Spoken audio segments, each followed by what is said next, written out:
And this poem, which is in the same form, is one that I wrote after the occasion of having been asked to give a reading at the American Embassy in London when I was living there.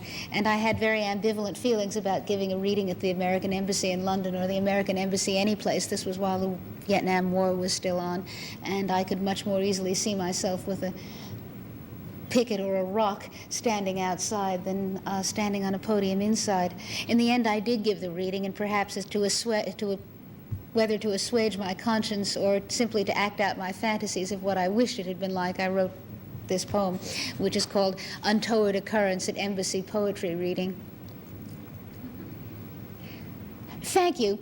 Thank you very much. I'm pleased to be here tonight. I seldom read to such a varied audience. My poetry is what it is. Graves, yes, said love, death, and the changing of the seasons were the unique, the primordial subjects. I'd like to talk about that.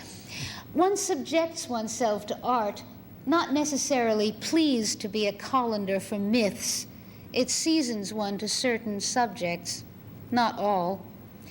You can read or formulate philosophies. Your death is still the kernel of your dawn sweats. Poetry is interesting to people who write poetry. Others are involved with other subjects.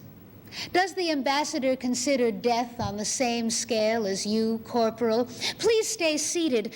I've outreached myself. I read your discomfort. But tonight, the seasons change. I've watched you in town for the season nod to each other, nod to poetry represented by me and my colleagues who read to good assemblies, good citizens, good subjects for gossip. You're the audience. Am I pleased to frighten you? Yes and no. It scares me to death to stand up here and talk about real death while our green guerrillas hurry up the seasons. They have disarmed the guards by now, I'm pleased to say. The doors are locked.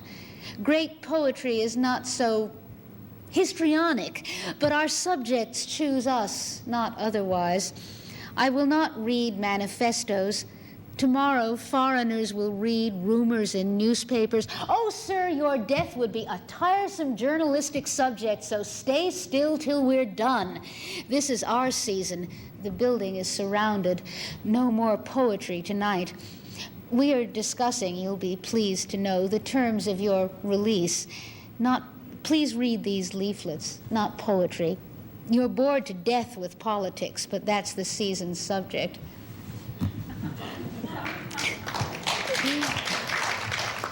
That was also a sestina.